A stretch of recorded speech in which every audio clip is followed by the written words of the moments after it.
Hi everyone and welcome to the internet. So what we're going to be doing in our lesson today is having a look at a process called active transport. So hopefully by the end of this lesson you're going to be able to explain what actually happens in this process. So to start us off, let's have a little bit of a review on our previous lesson. There's 3 questions on the screen there. Have a go at answering those in your books for me. So I'm just going to give you about 4 minutes to get those answers written in your book.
Okay, let's check those answers then.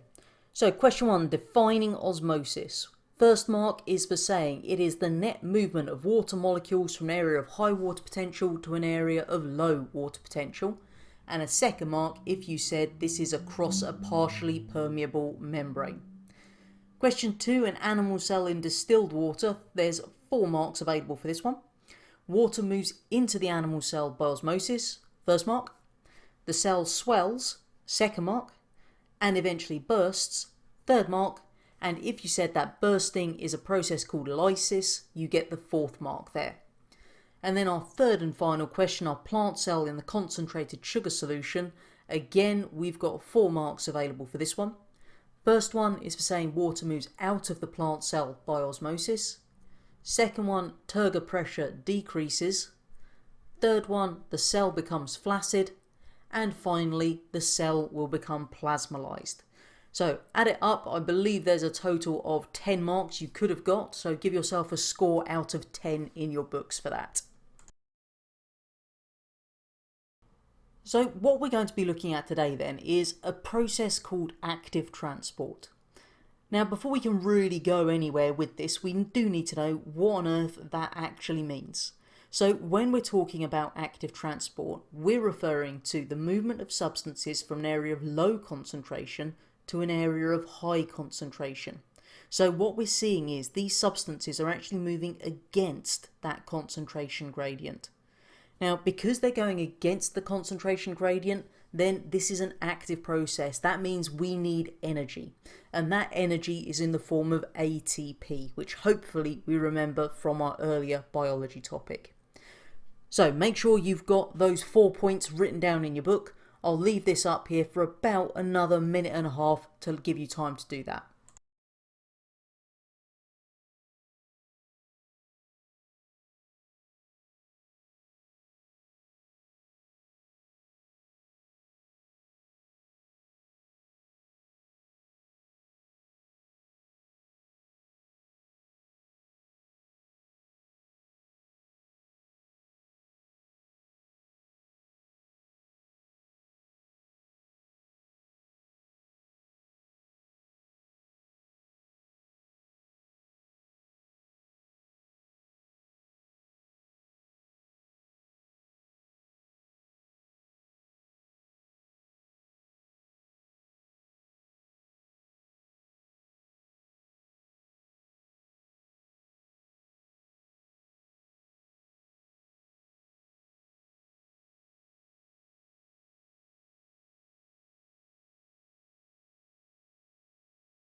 Okay, let's test those memory cells, see what we can remember from our earlier biology work.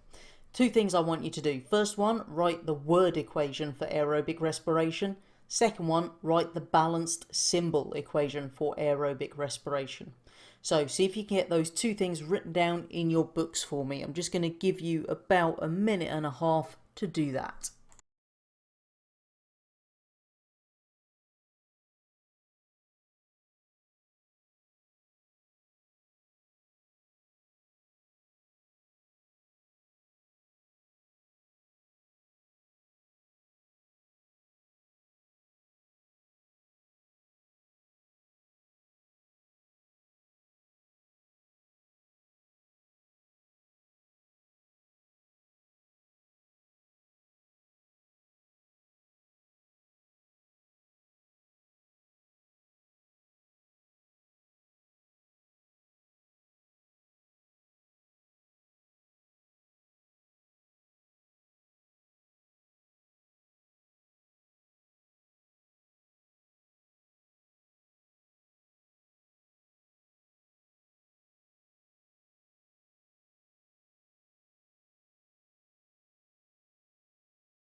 Let's check those answers then. The first one, the word equation. Hopefully we remembered that this is where we write the whole word. We don't use any of the symbols. So it should say glucose plus oxygen makes carbon dioxide plus water. So give yourself a tick if you got that right. The second, the balanced symbol equation, then glucose is C6H12O6. Do notice that the numbers are in that bottom right, the subscript position. Plus 6O2 makes 6CO2 plus 6H2O. So this one, to balance it, all you need to remember is 666. 6 is in front of everything but the glucose. So give yourself a tick if you got the second part right as well. So we know now that active transport is a process by which we're moving substances against the concentration gradient.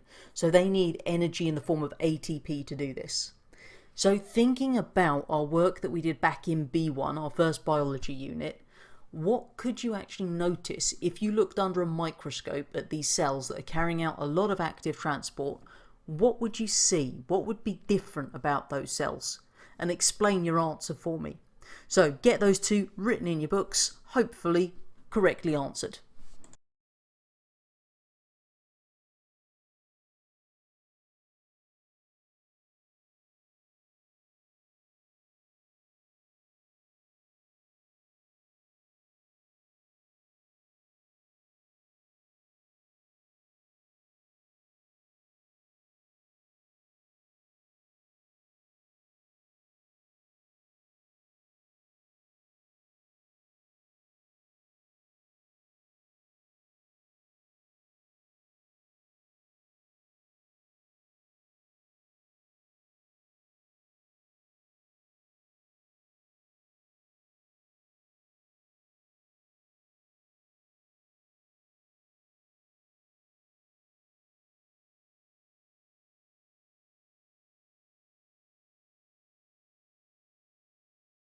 So I'm hoping what you've got written down is that we'd see a large number of mitochondria present. If you've mentioned the fact there's lots of mitochondria, give yourself a tick for that. Now, the reason that we'd see lots of mitochondria is because the mitochondria are the site of aerobic respiration. So this is the process that makes our ATP, our energy in our cells, and the mitochondria are where this is taking place. So that's going to produce all of the ATP we need for that active transport. So hopefully you've got that answer. If you don't, then obviously jot that down for me now in your books. I'll just leave it up for about 30 seconds.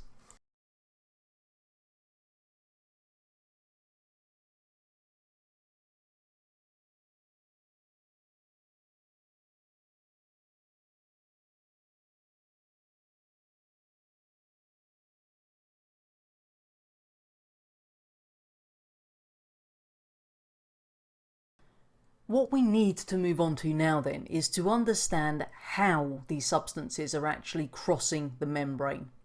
And in order to do this, there's a special type of protein called a carrier protein. Now hopefully we remember the membrane is made up of these phospholipids that are joined together in something called a bilayer. Now what we actually need to do is have these carrier proteins that goes across the entire width of that cell membrane. And what they're then able to do is transport molecules across the cell membrane and into or out of our cells, depending on the direction we need to move things, with the use of ATP. So make sure you've got those 2 points written down for me. I'll leave it up there for another 30 seconds or so.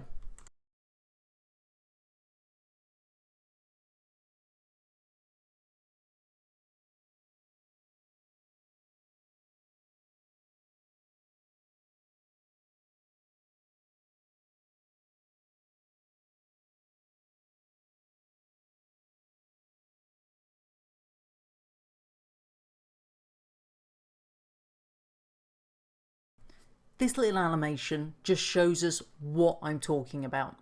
So the green splodge in the middle, that is our carrier protein, and we can see our cell membrane is the white line running across. Now what we can see happening is those two yellow circles have joined with our carrier protein. The protein has then changed shape to release them on the other side of the lipid bilayer. So you can see again the little yellow circles come in, They join, it changes shape and releases them on the other side. So what we see with these carrier proteins then is that they've got a very specific binding shape. So you can see inside the actual carrier protein itself, there is a binding site that is specific to a particular molecule, such as glucose, for example. So as the glucose comes in, it's going to bind to the carrier protein itself, and with the addition of ATP, will cause the carrier protein to change shape. So that means it's going to then transport that molecule across the membrane. So this is in essence how a carrier protein works. It's specific to a certain substance that will bind to our carrier protein. ATP will then join, causing it to change shape and transport that substance across the membrane. So you've seen that in two different ways now. What I'd like you to do is summarize that in your own series of diagrams with an explanation of how this works underneath. So I'm going to give you about 4 minutes to actually get this done. So a series of diagrams showing how the carrier proteins transport molecules into the cell, and then include little captions or an explanation underneath of the process too.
Now we know what active transport is and how it actually works, we need to look at some places where it's working, so some examples here. Now the first one I've got for you is glucose in the small intestine. So the picture you can see in the middle of your screen there, then that is like a section through your small intestine, showing those villi, those finger-like projections that stick out into the small intestine to increase its surface area. So what I'd like you to do is obviously write down the example glucose in the small intestine, and then have a go at explaining how carbohydrates are transported into the blood. Now I've given you some helpful words on the left hand side and a couple of other tips that will help you to improve your answer on the right hand side. So I'm going to give you about 3 minutes for you to have a go at that explanation for me.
Okay, let's mark our answers then.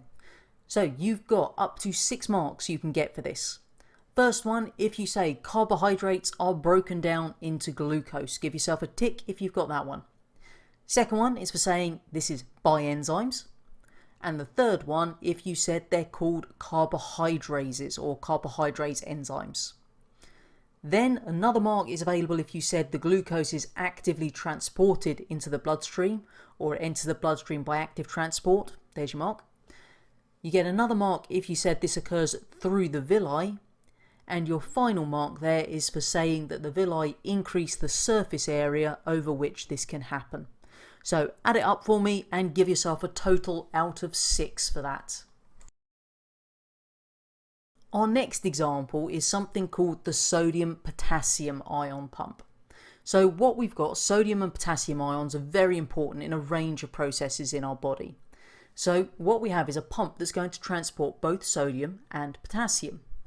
So what we can actually see in our animation is we've got 3 sodiums that have bound to the left hand side there, and an ATP molecule came in.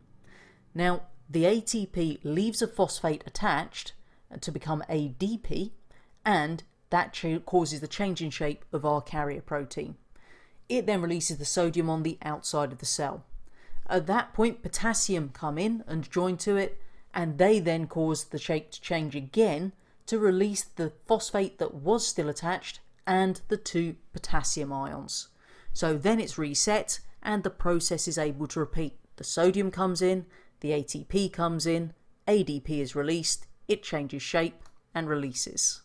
So jot down our second example as the sodium potassium ion pump in our nerve cells, and then have a go at explaining how it works in your own words. So I'm just going to give you a couple of minutes to get that done.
The third and final example is in our plants.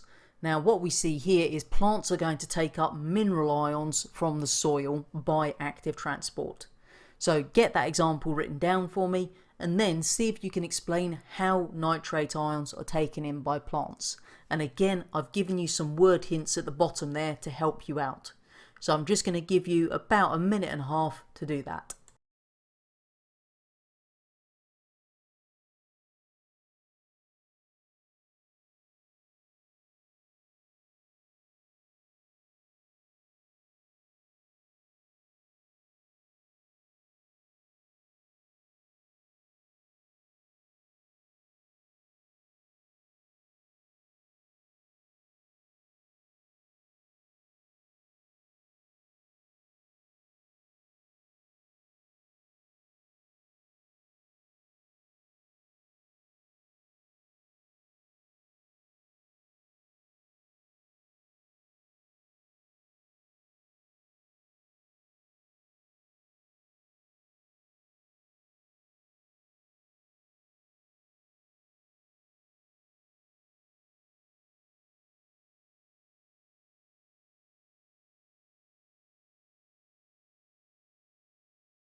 Okay, let's mark it then. 4 marks available for us on this one. Your first mark is for saying that there's a lower concentration of nitrate ions in the soil than in the cell. Second mark for saying there's a carrier protein in the membrane. Third mark for saying it transports the nitrate ions across the membrane by active transport. And the final one is for saying the root hair cells have the carrier proteins due to the large surface area that they then give to the plant. So add it up, score out of 4, write that in your books. So last thing for today is of course our plenary questions.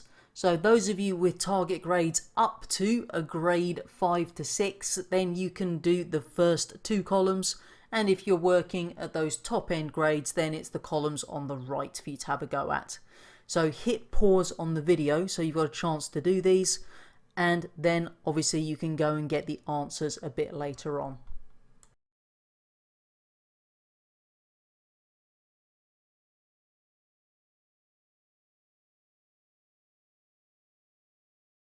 As always, you can find the answers to the plenary over on my website, sciencewright.weebly.com. You'll also be able to find that under the Internet tab. Just select the week that we're in, and then you'll be able to find things like the lesson PowerPoints, the answers to the plenary, any additional work, and if there's any little experiments I thought you could do at home, then they're there too. So have a look and get using that.